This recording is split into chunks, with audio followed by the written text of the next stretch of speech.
What's up? Welcome. 100 0 100 episodes. It's kind of crazy. Did you think we would I don't know, man.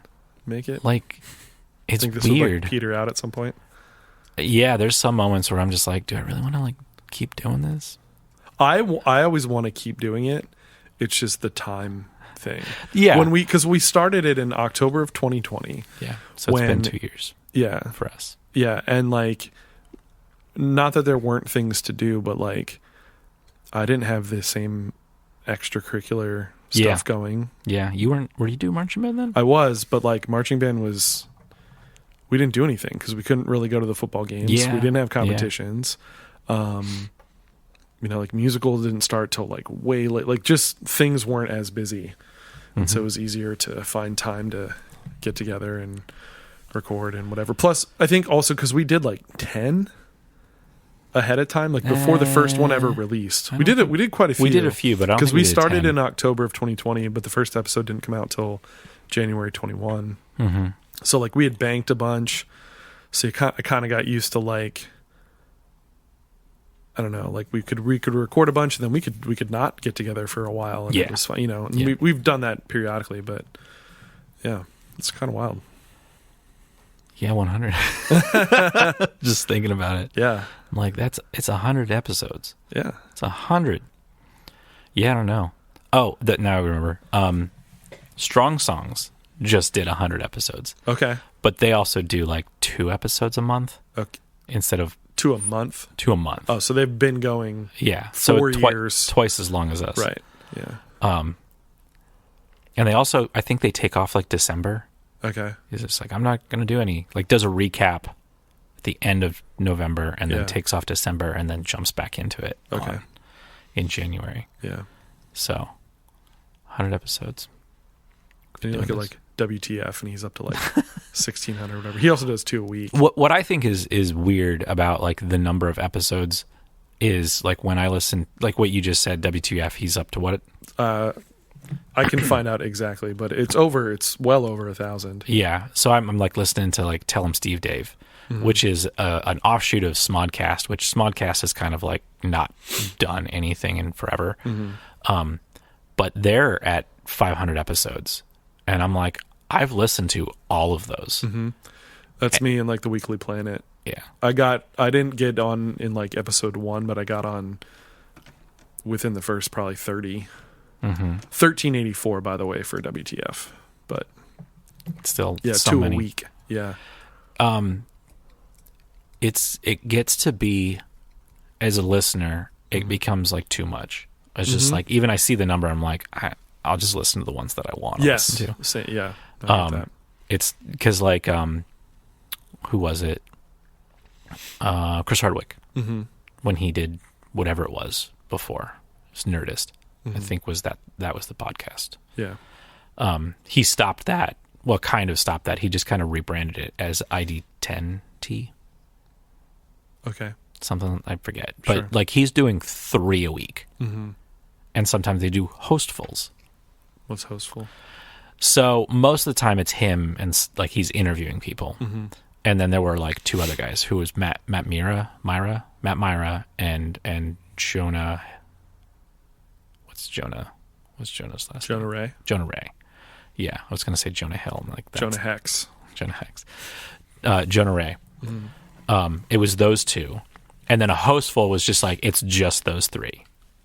So it's no guest. Oh, okay. I got you. And then sometimes like, and those were really cool when it would just be like Jonah Ray and Matt Myra. I like those episodes. But then he's releasing 3 a week and it's just like, either I'm just listening to this and not listening to any other podcasts, or I'm not listening to this at all, which it ended up being the latter. Yeah. So what is episode 100? So I had this idea, and I'm explaining this to the listeners because also Bo is not totally understanding. I don't. I mean, so my thought was, it's 100. We got to make it something special, right? So we're going to theme it in some way. We've done it's a recap. every that was a thought. Maybe we can sort of like do that later of like episode 1000. I mean like later in this episode, like talk about like what are some of the ones that like really stuck out to you, or what's the something you thought was kind of cool, whatever. But my thought is like the point is it's two tunes. You have a tune, I have a tune. We talk about the tune, and it's really two artists as well. Generally speaking, we've done some collab ones or whatever, but it's not just about the tune, but we're also talking about the artists and stuff. And so even though we have sometimes played something else by an artist, there's that one episode, I wish I knew which one it was, where I joke about that you played like 37 tunes or whatever. I mean technically it was last week too. That too, and we do covers and stuff, but even still, sometimes we will sort of reference like another song or whatever, but it is hard to sort of narrow down to this one song by this one artist, you know what I mean? Especially artists that have been around for a while, or just ones you're really into. It's like, man, what even song do I pick? Go ahead. Somebody in it might have been in the Discord, link in the description. Hey. I love how I point down like somebody's looking at me. You know what's funny is a lot of podcasts will say like, oh, it's linked below. Yeah. Because on the thing, like on the app or whatever it is below, but I'm like, it's not below. But anyway. Anyways, somebody had pointed out, and I forget what band or that we brought, but like they're like, that's not the song that I would choose to introduce. Sure. I think it was Alexis on Fire. Okay. Like I chose I forget what song it was, but it's like it's not like it does not. I don't think we are showing you a definitive. No, like this is the Alexis on Fire. I think sometimes, probably, sometimes you can. know, yeah. But we're just choosing a song that is cool, that we think is cool by that band, and it might not even be like. It might be the oddball, because I know that like early on, there's a band that I brought, Lifer maybe. And it was like the last track, and it was like completely different from everything else. I remember. And it's like that's why it stuck out to me. Like everything else is like, it's just like new metal, early 2000s. Speaking of, so it's just what we think cool at the time, and really like when it's a difficult decision for us, it's because like they're all good. There's been some bands that I haven't even talked about yet because I'm still like trying to find the song. Yeah, because it's like, well, I should play that one, but also this one, that one, like whatever.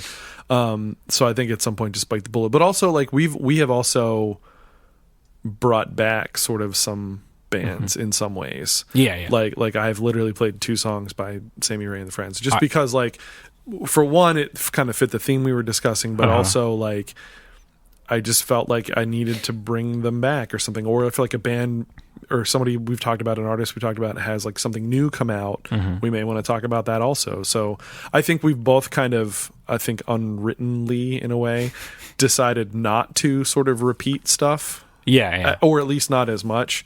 But I think at some point we're going to start doing that more with certain groups, maybe, especially ones that are still currently active, because it's going to be like, man, I need to play this new song because it's so good to me. There's a song that I listened to this morning that just came out today. Today is November 18th. It's a Christmas song. And I already know I'm going to play it. Like, and it's by a group we've talked about already. 100. Yes. Yeah. Great. Yeah. That's fine. Wolves at the Gate, who I played last year. I think last year. Yeah. Because I don't think we did. No, we didn't do the holiday thing last year.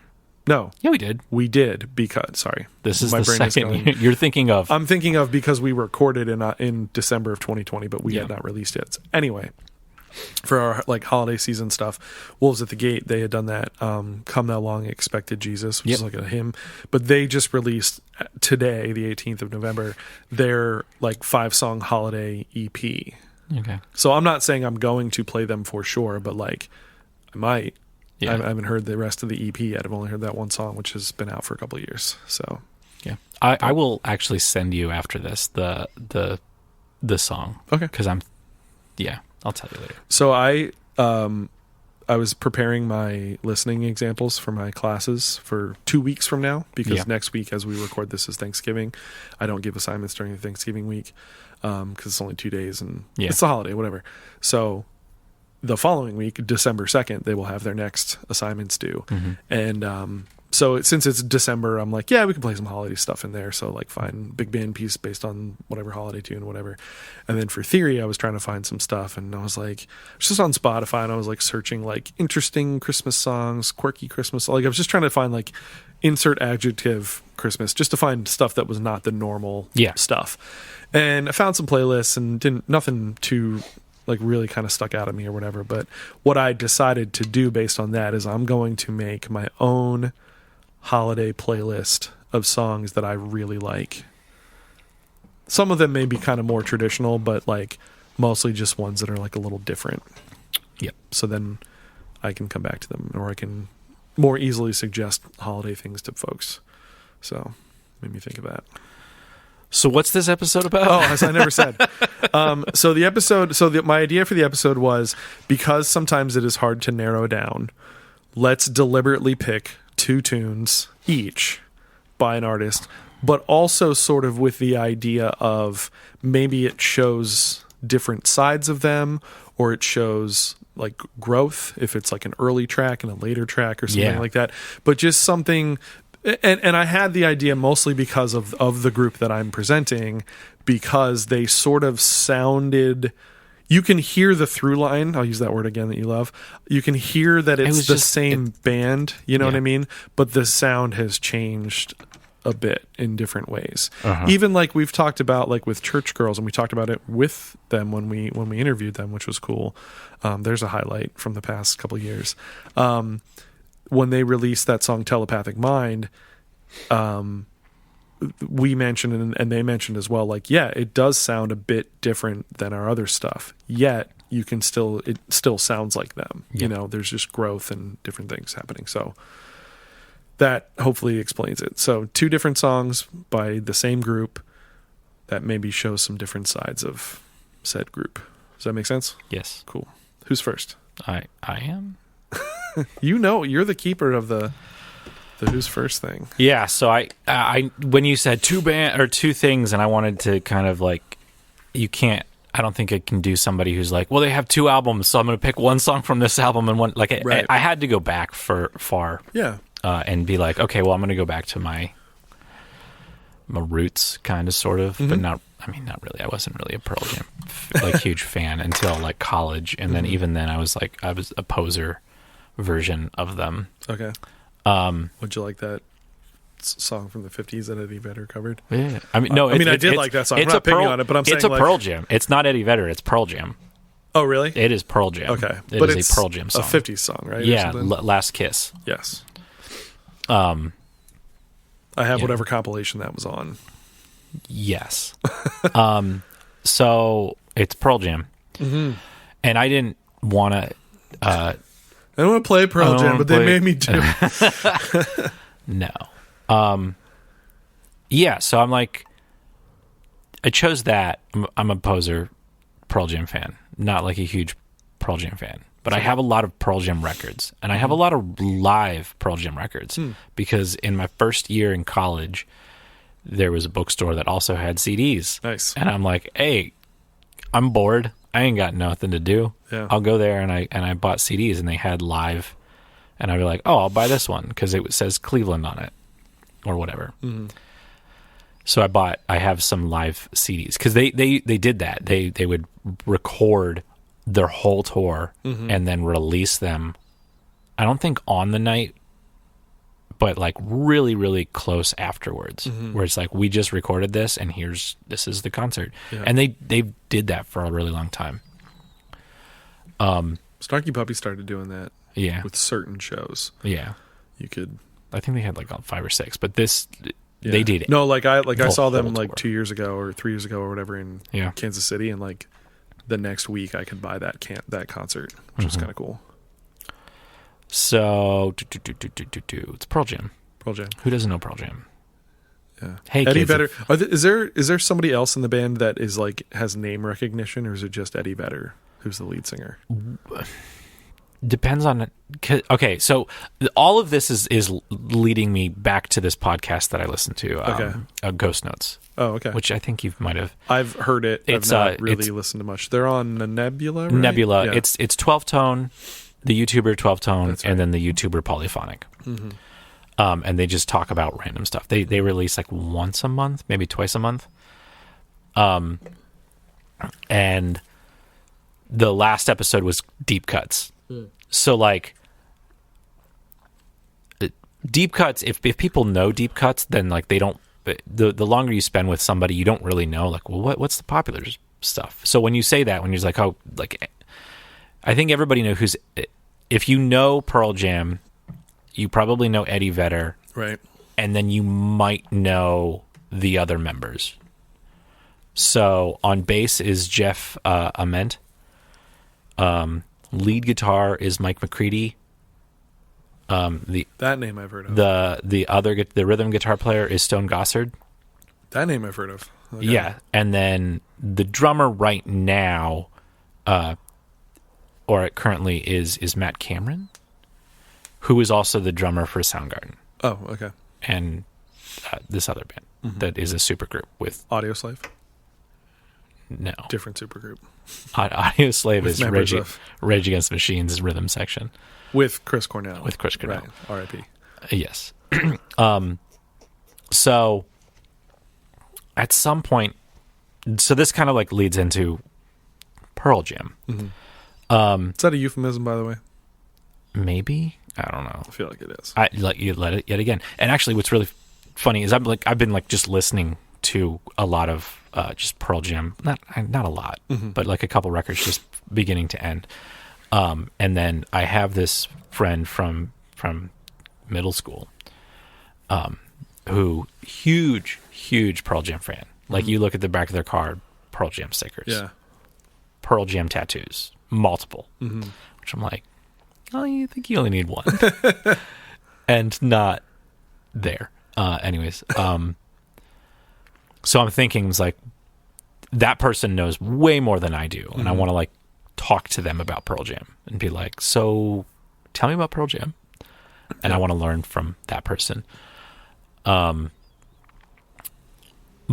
everybody kind of knows like the first record, which is 10, which has Jeremy, the memes of like, yes.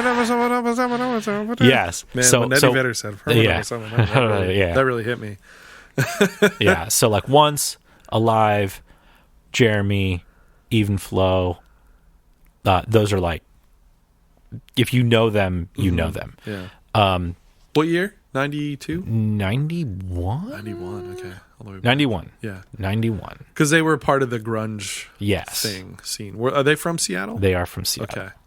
Or associated. Sure. Because mostly when you say, oh, they're from Seattle, it's like, well, really they're like from Aberdeen or, sure, but Tacoma. Part of the Seattle scene, though. Yeah. They weren't like in Detroit or something. Yeah. Like Stone Temple Pilots are part of the Seattle scene, but like they were from LA. Right. And it's like, that doesn't count.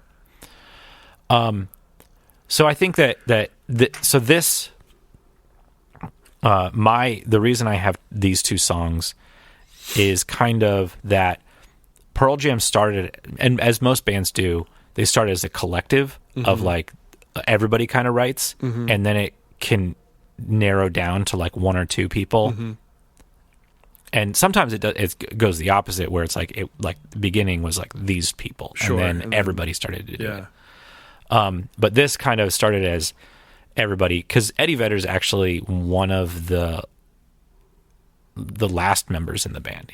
It's not his band. He joined the band. Okay. So Stone Gossard and Jeff Ament, I believe, are the people who were in Mother Love Bone beforehand. Oh, I've heard of that. So they were in there, and then they brought in Mike McCready, and then they had demo tapes with Matt Cameron, but then Cameron went on, and then they got a different one, and then they brought in Eddie Vedder. So Eddie Vedder like wasn't writing these songs. And this is also a very like group of people who express themselves musically, and kind of have the same everything's going in different directions. So most of the songs on this record are written musically by Stone Gossard and Jeff Ament. Which record is this, by the way? Did you say? Well, I'm kind of starting with 10.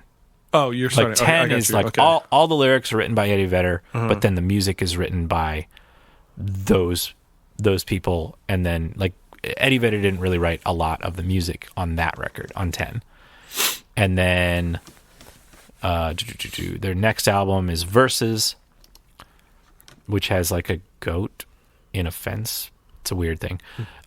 All of these the first couple albums are all recorded by, or mixed, maybe produced as well, by Brendan O'Brien, who Temple of the Dog, Red Hot Chili Peppers, Stone Temple Pilots, Core, Aerosmith, Get a Grip, just Super Unknown by Soundgarden, Mirrorball by Neil Young, like Rage Against the Machine, bunch of like seminal albums, like all the 90s. Like if you wanted to get an album and you wanted it to be in the 90s or whatever, that's it. So then Versus comes out, and the songwriting is still kind of the same. And I know at some point like Eddie Vedder just starts like writing like all of the songs. Okay. So this record is Vitology. And what is really cool about this record is the cover. Well, yeah. Why is the cover cool? It's just so plain, but the font is really cool, and like so the really, packaging was really cool too, because it was. It looks like it's leather. It's not leather, but it's like kind of spongy material. Okay. It was to imitate a vinyl record. It actually came out on vinyl, and then a week later came out on CD and cassette.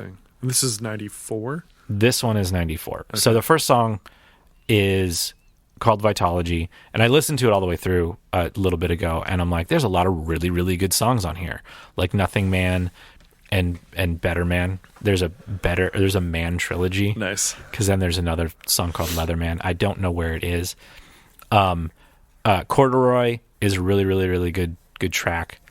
And then there's some really, really weird songs on here.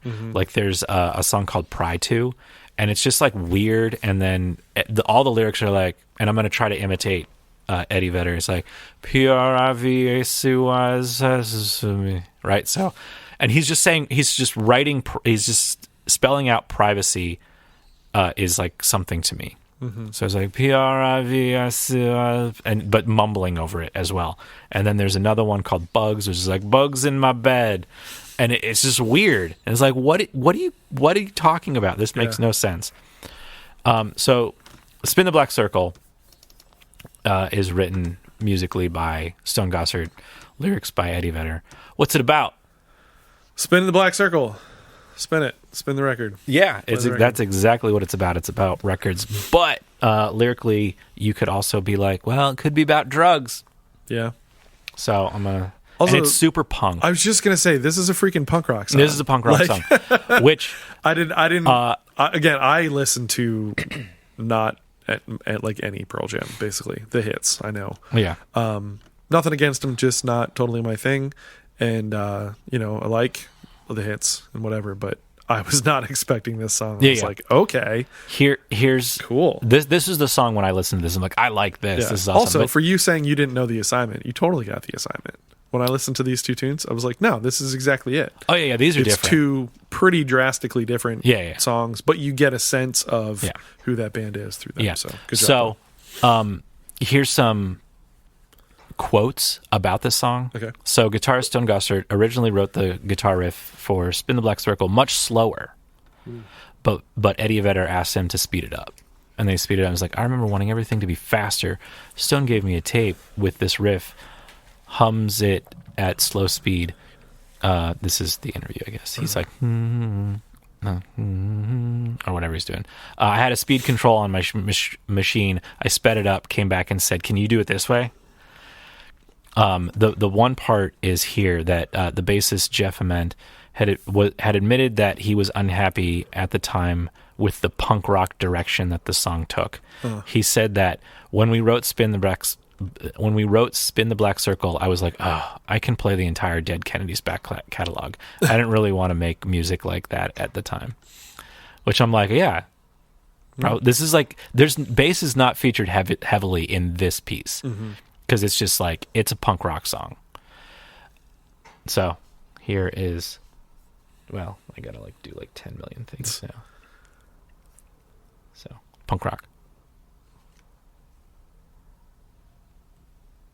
Got some dead space. There we go. There we go.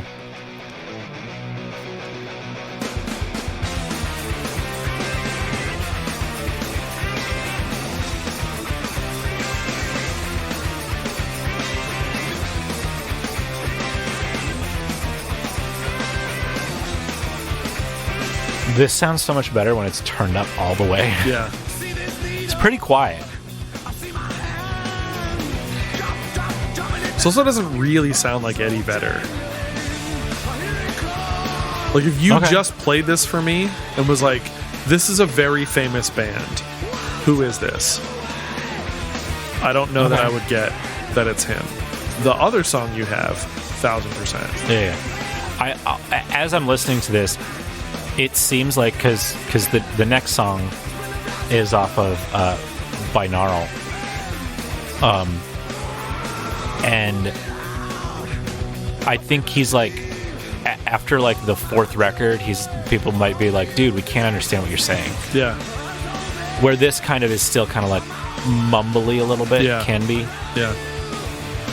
It also sounds, to kind of go along with the punk rock aesthetic, it sounds like almost like it was recorded in like somebody's basement or something, as opposed to. It's also 94, so like it was to tape. It couldn't have been not to tape. Yeah. So it's like live. Yeah. And then they'd overdub some stuff later on. I dig it though. It's cool. It's interesting. I didn't really realize when you were like listing their discography a little bit. Yeah. I know the hits, but I don't really know the history of the band or whatever. Yeah. I don't think that I knew that first album was like their breakthrough. Like they broke through on the first album. Yeah. So I almost thought for a second, I was like, wait, was this an early record and then the big hits came after? Or no, this was, they've like already been established and been a big thing for a couple years. Came out swinging. They came out swinging. Yeah. And then it just continued to go. And like they're also like weaving away from like whatever grunge sounds like. Sure. Because I think a lot of their influences are like blues. Oh, 100%. And it's just like especially on the next song. Like this is punk rock. The other song is like bluesy-ish. Yeah. Especially the solo. It's just a pentatonic scale. Yeah. So where does this fit on this album? Give me 10 seconds. Okay.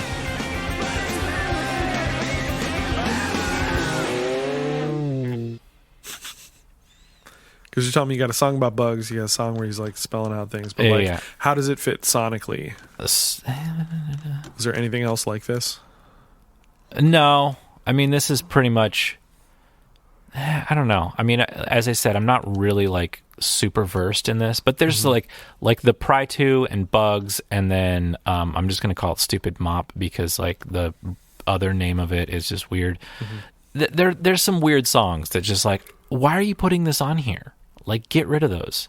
But maybe they fit for some reason. Like, I don't really know. Because, like, Better Man, amazing song. Yeah. Nothing Man, amazing song. Like, those are... I know it's weird that they're both end in man. Do I know Better Man? Can't find a better man. Yeah. Yeah. That's all I needed. I needed to hear how Better Man sounded. Yeah. That's what I needed. Which is also, like, those are the songs that are written by Eddie Vedder. Where, you know, I'm a little bit wrong in my understanding of this band. But like the first couple records are all produced by Brendan O'Brien. And now we're going into crap, where are you? I'm trying to like do all these things. The next record by them is called No Code.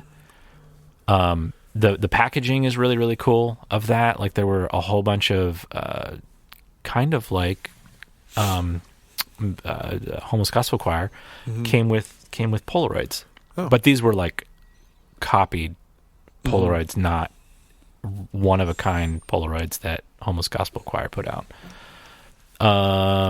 So then they did No Code in 96, and then Yield in 98, and then they did this record, binaural, which refers to a technique of recording.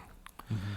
I don't understand it fully, but it is strange.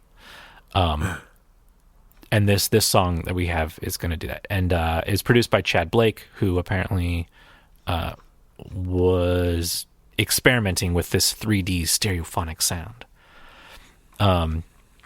Matt Cameron's on drums for some of it, and then Jack Irons. They've had so many drummers, like 4 or 5.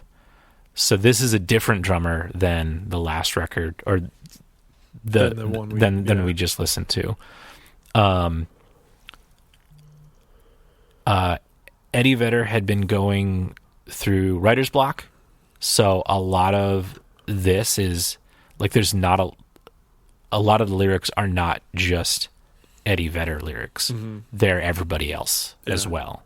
So when I say that this was written by Jeff Ament, everything was written by Jeff Ament, like the lyrics as well as the music. There's only, let me see, 1, 2, 3, 4, 5, 6, 7. Well, I mean, half the record is written by Vedder, or at least he has lyrics involved, but a lot of it is Stone Gossard and Jeff Ament doing lyrical stuff. Gotcha. The use of binaural recordings. Let me see. This has binaural recording in it. Technique. So what does that mean? Great question. But have you ever seen those microphones that is a head? Yeah. That's binaural. It's that. Yeah. Because it's supposed to mimic the way we actually perceive sound. Yes. So you record it that way. Yeah. So binaural recording is a method of recording sound that uses 2 microphones arranged with the intent of creating a 3D stereo sound sensation for the listener of actually being in the room with the performers or instruments, which I don't really believe that this kind of does, because it's very much like that's over there, that's over there. I don't think that you can. I believe that it can feel like you're inside, like the music is inside your head instead of outside of your head. Yeah, I know that's kind of weird, but do you need special headphones and stuff and speakers? No, like, you don't. Like, you'd almost think you would, right? Like, you'd almost need like surround. It sounds that way, but you don't. So here is Nothing as It Seems off of Binaural. Came out in 2000. Let's see if it's differently volume. Yeah. It's not. So what struck me is more about the lead guitar parts. Okay. I love the guitar parts for this. I think it's just like, and also that it's like super slow and somber. Mm-hmm. It's got, I think it's a fretless upright bass. Okay. And he's just like playing like one note almost the whole time. Yeah.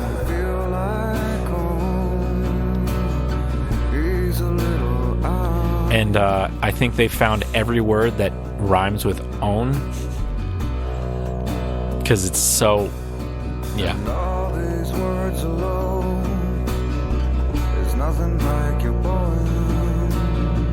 That didn't, but poem. Slant rhyme a little bit, or what's the assonance where like the vowels rhyme or whatever? Yeah. It's just a slow song. Yeah. That. And it's a slow burn, like it builds too, which is cool. This to me, it's a 5.5, almost a 5.5 minute song, and it's just like, go sit and listen. Mm-hmm. This is not like, this is my jam, let's like rock like the other song was, but this is just like sit. This is kind of like Pink Floyd-ish. Okay, I can hear that. This also to me sounds like Eddie Vedder, like no mistaking that as a singer. Yeah. But because he's not yelling, right? Where a lot of the like Better Man and Nothing Man are him singing, where a lot of the earlier Eddie Vedder, he's yelling. Yeah, but also what was I going to say? Oh, me as very much not a Pearl Jam listener. Yeah. When was this released? 2000. 2000. So, like, okay.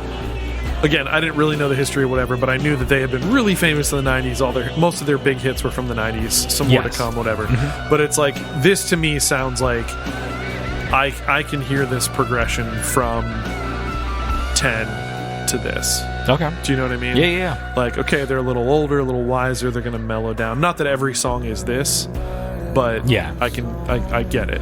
I can understand how they got here, I guess, if that makes sense. Like, if I were to choose one Pearl Jam song, this would be it. Okay. And this is not does not scream Pearl Jam. No, but to most people. But again, like I'm saying though, it sounds like Eddie Vedder. Obviously it is him, but like it actually sounds like him. Again, I can hear the through line.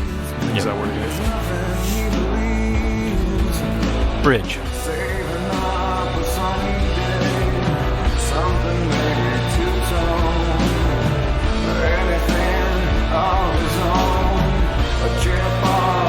You can tell a little bit that there's something up with the recording of it, like the way where it sits in the headphones and everything. Maybe that's why I like it. Like, it just struck me. Yeah. And maybe I just didn't know it.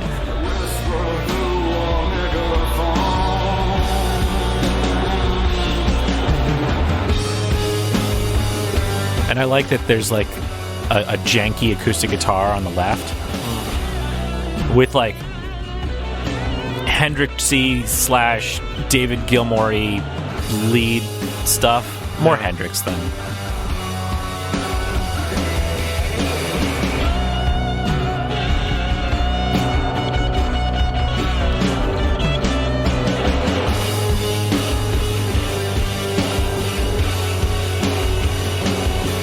But apparently it was the most successful song from this album. Okay.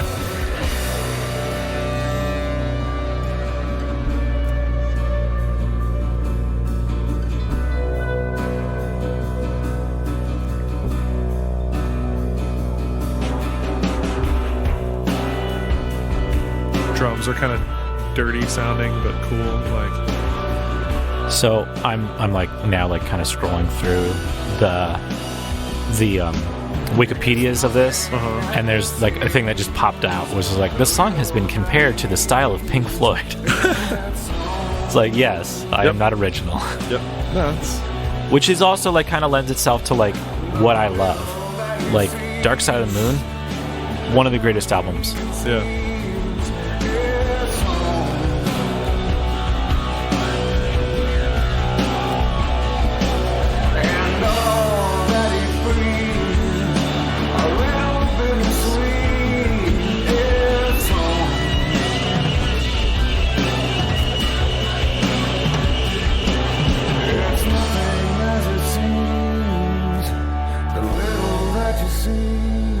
Are they still around? They're still doing stuff? Yeah. They I mean, I assume so, but yeah, I like that tune. Like that one. Yeah, they released, I think in 2020 was their last record. Okay. 1, 2, 3, 4, 5, 6, 7, 8, 9, 10, 11 records. 91, 93, 94, 96, 98, 2000, 2002, 2006, 2009, 2013, and then 2020 was their last thing that they released. Gotcha. Which they're still...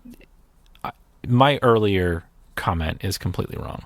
What's that? That like it goes from one group to like the writing process. It's always been like everybody. Oh, okay. I did read somewhere that they would like write separately and then they'd come back together to show, where earlier records were everybody was like in the room writing together. Yeah. And this is more like, you go write something and then we'll come back and we'll share it with the group kind of thing. Yeah, that was 22 years ago ish. Yeah. Dang. Yeah, I really like that tune. That was cool. Released May 16th, 2000. Yeah, good job, Bo. You got the assignment right. They are different. Oh, very different. Yeah. Yeah. Yeah. No, that's cool. And that's only that's 22 years ago. Imagine what they sound like now. Yeah. So we went from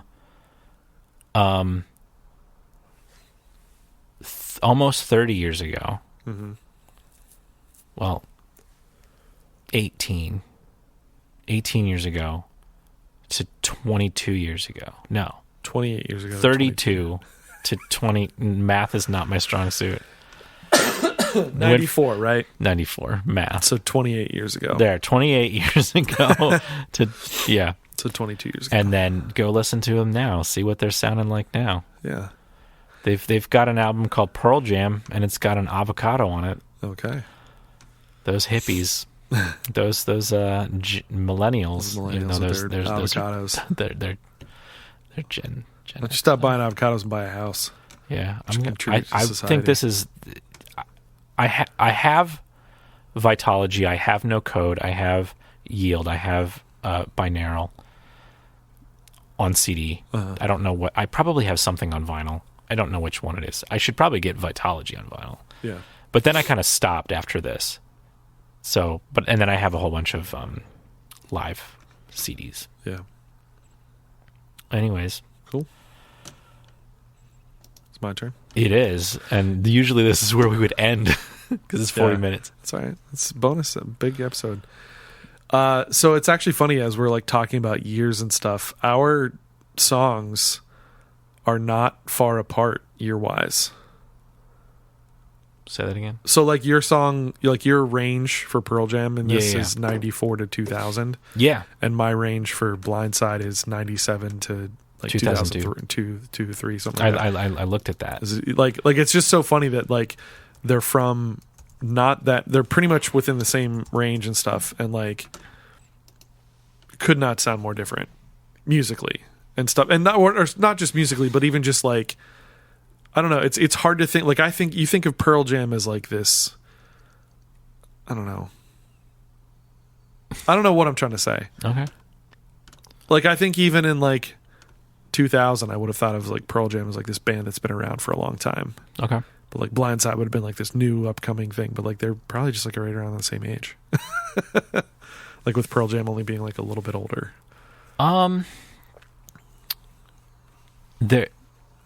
Let me look back. Like Pearl Jam's probably what, like in their 50s? Yeah. And like these dudes are probably like in their late 40s. Like there's probably not that big of a stretch. Yeah. Age-wise. But I just picture them like existing. So Pearl Jam formed in 1980. Well, between 1984 and 1990. Okay, so they're probably and like then in their Blindside 60s. beginnings 1994. Yeah. So it's about a 10-year gap. So this Blindside is probably influenced partially, very tiny bit, Sure. by Pearl Jam. Or at least the scene. Or certainly the grunge scene and yeah. Yeah. For sure. It's just I hadn't thought about it until now that they would have existed At the same time. at the same time. But they just to me are so totally like they just seem like in totally different eras. Well, you yeah. know? Oh, well, even different places in the world. Well, sure. And genre they're different and whatever, but like I don't know. I'm not making myself clear, and I'm not even sure if I know what I'm saying, but it's just funny to me to think that they're pretty close. Anyway, Blindside is a Swedish band from apparently the southern suburbs of Stockholm. I don't know what makes them that much different, but The what? the southern suburbs of Stockholm. Yeah, Well, yeah. That's a lot to say there. I mean, Stockholm is pretty big, right? Yeah, It's a major city. yeah. So, were you aware of this band at all? Yeah. Yeah? I knew the song as when I saw Blindside, I'm like, ooh, I know that band. Okay. Or at least, is this the same band? And I have two of the records. Which ones? Where are you? Silence and After a Burning Fire. Okay, that makes sense. So Silence, You know, when they blew up. basically, yeah. In the world. Yeah. When they blew up. So Silence, which is the second track, is from that album I'm going to talk about. That was their major label debut. Yep. So that would make sense that would be when you would have... They would have been on your radar at that point. Yeah. For me, their first album, which the first song I'm going to play is from, I got that album because they were on Tooth and Nail. Solid State. Well, Solid State, Tooth and Nail. Yeah, that same idea. It just says Solid State here. And Dayglow. Right. So Dayglow was where they were first signed, and then Tooth and Nail / Solid State kind of picked them up in America, I guess, and Yeah. release their stuff. So they released that first record, which is called Blindside. But I'm pretty sure I actually first heard them on one of maybe like the songs from the Penalty Box compilations, which were sort of tooth and nails, like it was basically their compilation of like, here's our heavier stuff. And I guess Solid State would have been around at that point, but it was kind of, to me, it like looking back, it almost was like these songs from the Penalty Box things, this was kind of like our way of pushing into and making Solid State, if that kind of makes sense. Yeah. Because like Tooth and Nail, they were known as sort of like this kind of like indie alt Christian label. But then, so they had some artists that were closer to CCM stuff, but not really, but just more like generally palatable and whatever. But then they also had punk, and they would have ska, and they would have hardcore bands and metal bands and whatever. And so then that's kind of where you go to Solid State, is it's like, well, Solid State's where all of the heavier stuff exists. Tooth and Nail's more for the more commercially stuff, I guess. But anyway, so that's where I first heard them, and the song that I'm playing, which is the first track, is the first one that I heard, and I was like, "What is this? I need this. I need this." This was probably like my first, like that. Those songs from the Penalty Box albums, like Volume 1 and 2, I got. In fact, I remember buying one of them in Burlington, Vermont, because my one sister used to live there. And I remember like walking to this like little record store that was like in the basement of this place, and buying this CD and like listening to it like on repeat. But this was like my entry into heavier music, was Blindside in particular, but also just some of the other bands that would have been on like those songs from the Penalty Box thing. So anyway, shall we?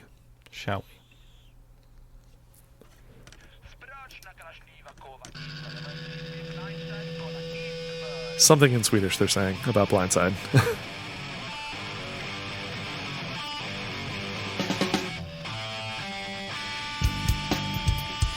So part of what? It's just like, it really hits right there. And it's like, yeah, it just kind of pulls back. And then wait for it.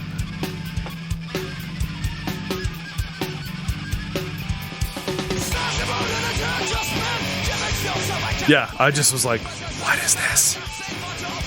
Like, imagine like 12-year-old me going, what? What is this? I'd only recently been into punk rock, and now I'm listening to this. So part of the reason, again, why I picked this particular topic is because of this band. And like this album, I talked about how that Pearl Jam song sounds like almost like recorded in like a basement or something. Yeah. Like this has that kind of like low budget recording quality to it. Like it's good and it's clear and it's whatever, but it's not, you haven't made it to the big time yet. This is very much your debut album, and even the way the drums sound is kind of, well, this is like, we don't have any money, here's $300, go record something. Go to your buddy who's got a fake recording studio in his basement or whatever and record it there. You know what I mean? Like that kind of thing. Like, and their lyrics, especially on these early couple albums, some of them are very overtly Christian.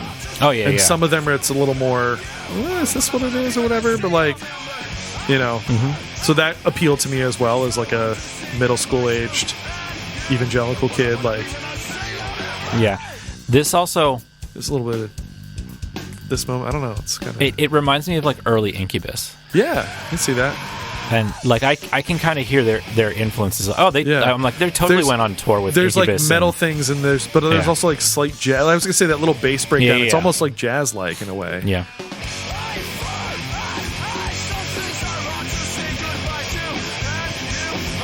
I love the album cover of this too, because it's a picture of just like somebody like standing in like a living room or whatever, but they're holding a record. Is it a record or is it a magazine? I think it's a record. Or a comic book. No, it's like a record by a band called Blindside, but it's not them. Yeah.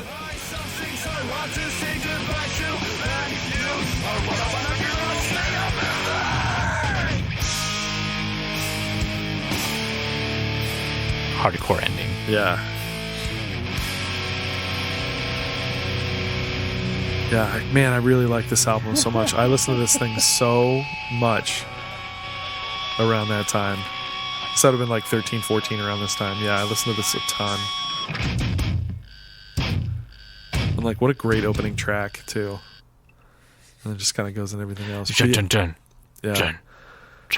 But so it's listing some of the groups that they toured with and stuff. POD. Yeah, obviously. Hoobastank. Yeah. I'm just imagining like people going to see Hoobastank in 2003. Yeah. Me. And then hearing Blindside. You'd be like, what? What is happening? I would have been like, yeah, I'm for it.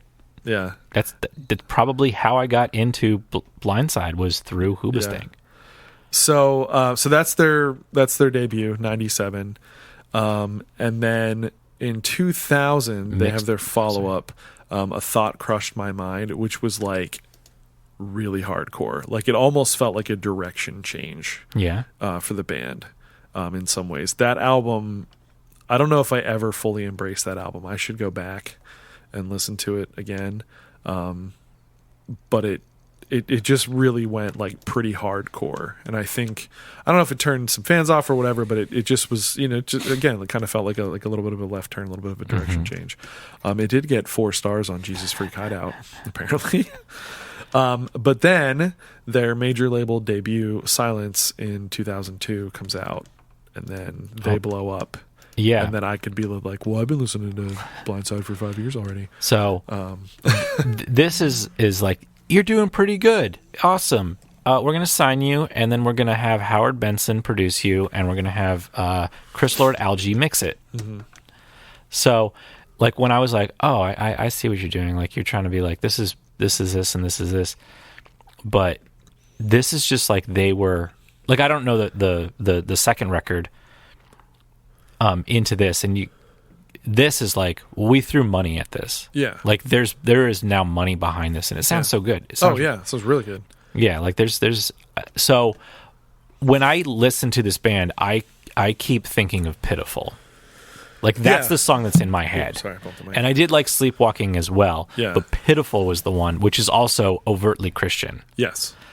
Which I was like waiting. It's like, where's the something they put the nails into your beautiful hands. They said,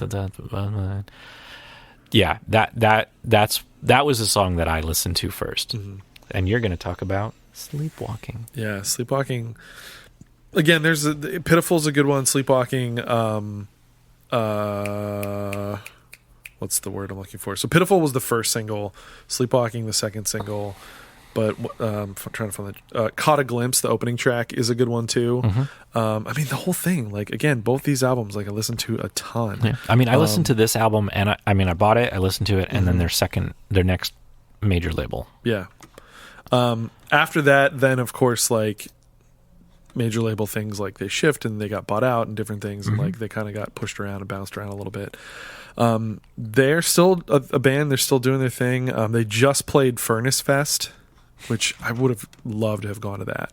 I could have gotten you free tickets. Oh, man, I know. It was at such a bad time. Only because somebody who I knew was going to go and then decided not to go. Yeah. And they're like, I will give away these tickets. But they were on the one day of Furnace Fest was like all those bands that I listened to and still listen to, a lot of them. Like, it just was all those like Solid State, Tooth and Nail bands that I loved and still love. Like, we're all playing that one day, including Blindside, and I was like, oh my god, I've never seen them live.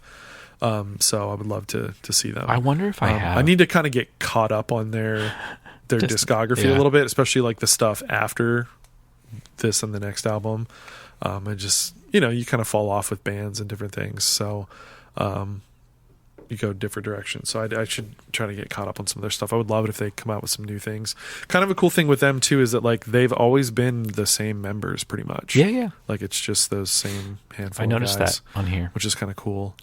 But yeah, just a band I love. Like I said, sort of one of those bands that just got me into the heavier music thing. So anyway, let's hear Sleepwalking, which is again much better recording quality, obviously, and he's throwing singing money at it.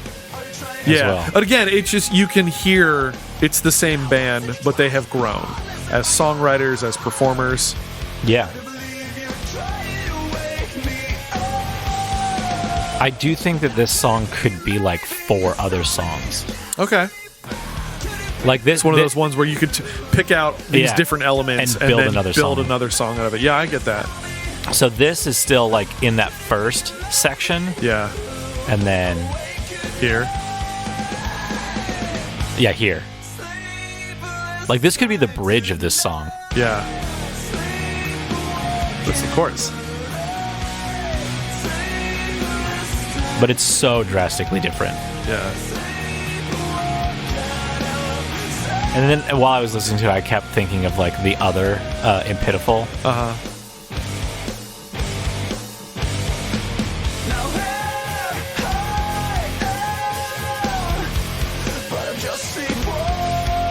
I think they were starting to be influenced by crap, what is the band? Deftones.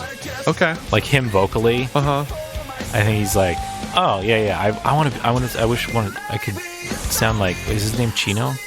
Yes, I think so. It's like I want to sound like him.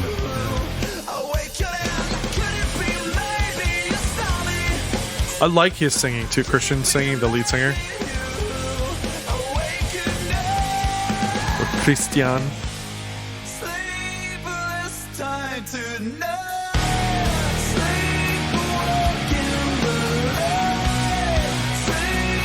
Yeah, Christian Lindskog.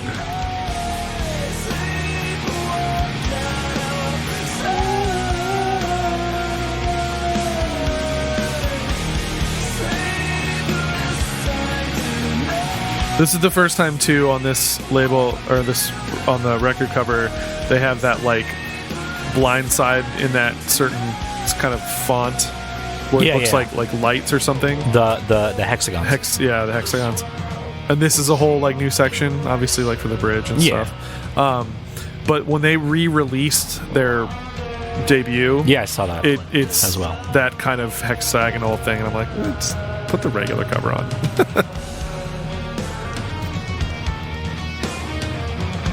So it's Blindside, A Thought Crushed My Mind, then Silence, then About a Burning Fire, The Great Depression, and then With Shivering Hearts We Wait. They also had an EP in like 2013, I think. And then that's it. They haven't really released anything since then.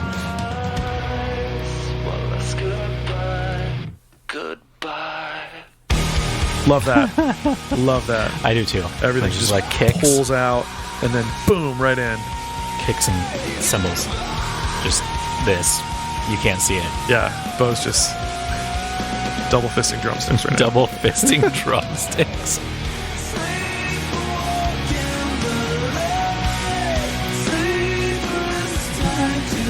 I need their debut and I need this to come out on vinyl. For my own personal needs. By the way, I have vinyl stories then in a minute. This album too, when people ask me for something like, hey, I'm going to the gym, I need something to listen to, or I need something like that'll kind of pump me up, I'm like, Silence by Blindside. Yeah. Was that too heavy? No, it's not. Just listen to it.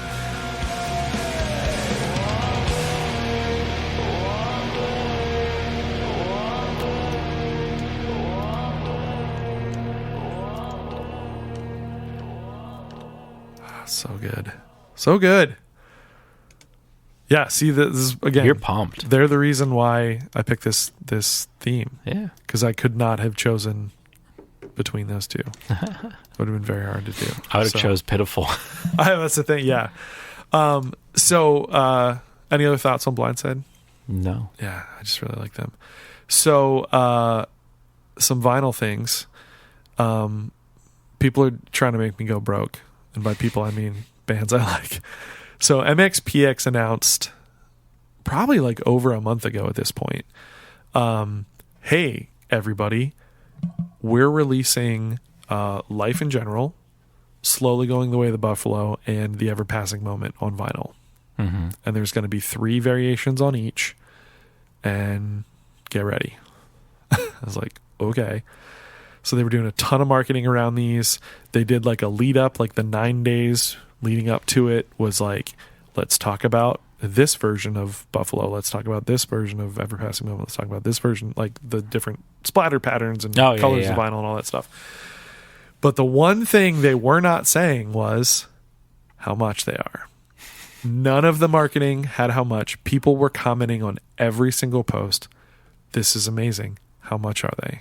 How much are they? How much are they? Which I thought was kind of shitty. Like, just say how much they are. Yeah. Like, just so people can play it. Because some people got to move money. Yeah. You know what I mean? Like, if they're trying to buy one of each, they might need to move some money around. Or they might need to decide, I'm only getting 2. Yeah. You know, whatever. So I thought that was kind of crappy that they didn't do that. But anyway, I had an alarm set on my phone for 1 p.m. Eastern time on that day that they released. And I was like took my attendance for my study hall and I was like, buy these records. So how much were they? So they ended up being 25 to like 27 a piece. Oh, that's not At bad. least for the ones that I got. I think some of them were like maybe a little more or whatever, but I was like, I'm fine with black. One of them I got was blue. But like I didn't need the special patterns and stuff. I just needed those albums on vinyl for my own self. They did a thing a few years ago where they released like everything on vinyl, like as a box set. It was like $500. And I was like, yeah, I don't have that kind of money to just like throw around. So I got those. Then as of recording this yesterday, November 17th, the band The Classic Crime, do you know them? No. I'm going to talk about them at some point because I really like them as well. They just all out of the blue were like, hey, our debut Albatross is on vinyl. You can get some from us and you can get some from Tooth and Nail, basically. Cool. And I was like, ooh, amazing. I love that album. Let me go get it. And then it was like $45. I was like, it's a little cost prohibitive. Not that I can't afford $45, but like, I don't know. You know, like, I don't know. So I thought about it for a second. And then as I'm thinking about it and I continue to scroll Instagram, Emery, a band I really love also, says, hey, In Shallow Seas We Sail, that album that people like, on vinyl. What? I love that album even more than Albatross. Like, I like Albatross, but I love In Shallow Seas We Sail. There you go. So I bought that. I didn't get the color pattern that I prefer. That was the one on their website, and that sold out like right away. But Tooth and Nail it was like a life preserver one, so I got that. And I pre-ordered my Into the Woods cast album. Nice. So I was excited about that too. So I'm getting lots of cool vinyl in the next week to 4 months when the Into the Woods one comes out. As of the recording, I released a new song, Echoes in the Well House. Yeah. It's only a minute and 17 seconds long. Sweet. Go listen to it 58 times, everybody. That's fine, man. Yeah. It's lo-fi hip-hop. Cool. It's got some weird snare knocks. Nice. So any as we wrap up episode 100, any No, man. standouts, highlights, things you want to reference? No. Or whatever? No. I think I got to wrap this up, man. Okay. It's almost an hour. That's fine. This is the longest episode since bonus big one. Wait. Episode 100 is the longest one. Wait a second. I feel like it needs to be. Okay, I got scared for a second. Did you think we lost all of that? I thought it stopped, but actually, you know what? Unless I don't know how to read this, it says that it's over 2 hours, but that's not true. That's false. Yeah, we're approaching measure 1,500 and 1,600. Nice. Anyways, we gotta stop this. Follow us on Instagram at Two Tunes Podcast. Send us emails. twotunespodcast@gmail.com. Is it working or is it not working? No, I just see I see what it's doing because we've gone over an hour. It does. The first number is 2, but like when it's less than it's weird. Okay. I don't understand why it does the thing that it does. Fair enough. It's 1 hour and 3 minutes. Okay. But it says it's 2 hours and 3 minutes. Oh, gotcha. Because we are now into the second hour. Is that what it's saying? I don't know. I don't know. But yeah, follow us on social media. We're on Facebook. We're on Instagram. Join the Discord. Link below. Below in the description. Thank you for listening. Thank you for sharing. For listening and people. Grow. Do stuff. Love you all. Cool. Bye. Bye.